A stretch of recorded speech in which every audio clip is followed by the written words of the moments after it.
Obviously, this game today is not really about sport. There's a lot more important things going on. I've sort of kept to myself for the last week, just in my own thoughts, and wanted to make sure whatever I said it the right way.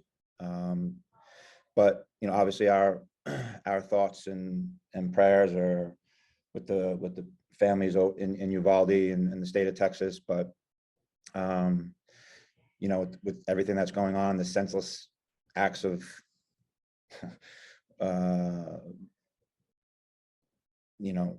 the senseless acts that happened at that school, at Robb Elementary. And I'm not a dad, but I have two nephews and a niece, and God forbid something happened, I don't know what I would do. But I know personally I'm heartbroken about it. I think we have to start looking at the bigger picture here, and especially as a country. I sit back and we're watching the future of our country, with these mass murders and these mass shootings in our schools, and those are the moments that are preparing them for the future, and we're letting it be taken away from them because of power, lack of understanding, lack of listening.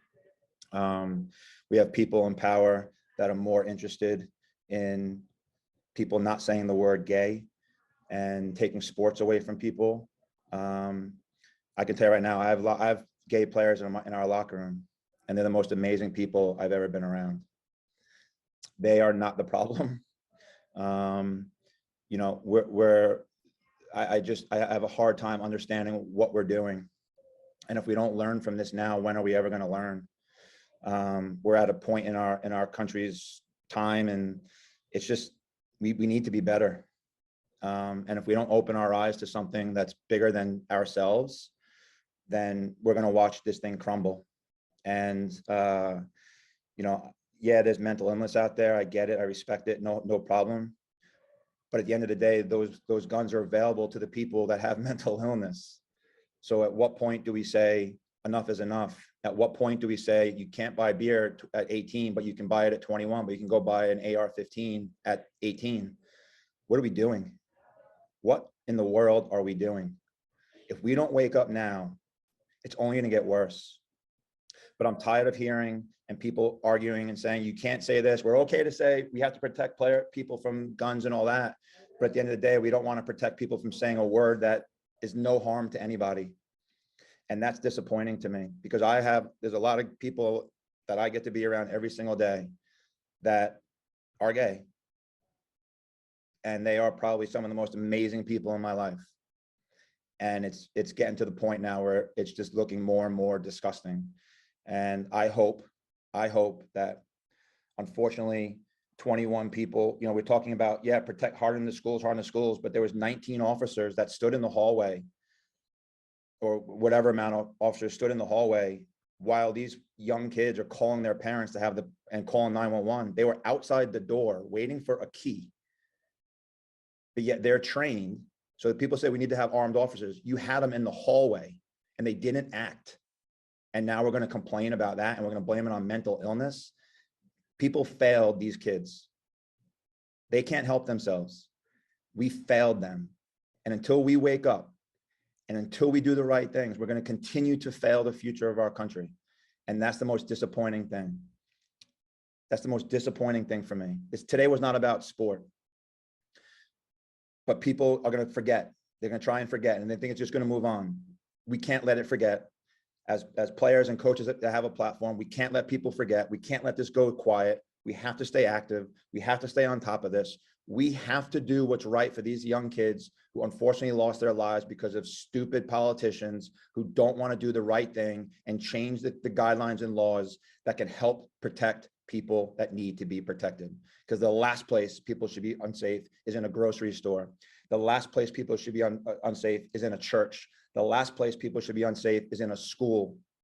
That's the last place they should be unsafe. But we are okay with it because we always have an excuse.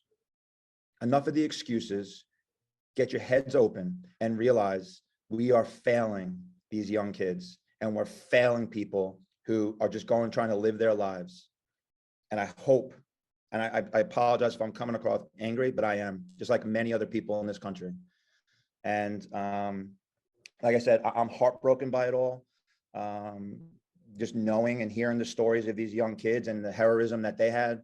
Some of these kids that were in that school, in those classrooms, showed more heroism than the people that are in power. That says something about what's going on. There was more heroism from 10, 11, 9-year-olds than people that actually have an ability to make a difference. And I don't understand why we don't realize that. So I'll get off my little box here, but this has just been pent up inside of me. And over the last couple of months, hearing people say, you can't say this word, you can't say that word. Oh, this is evil, that is evil. This player can't play a sport because of this reason. BS. BS. It's embarrassing. And I love my players. I love who they are. I love everything about them. And Nick, I want you to post this video because I want to make sure that everyone realizes we have fans with the courage that are gay. And I'll tell you right now, I'm disappointed in many aspects. We need you guys at our stadium.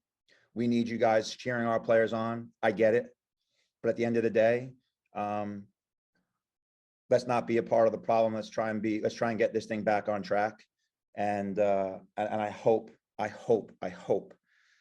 that in the coming weeks, there's change that happens that is powerful enough so that we can continue to build a future and we stop making excuses for stupid things that go on in our country. So I'll leave it at that. I'm sorry, but that's just been in me since Tuesday.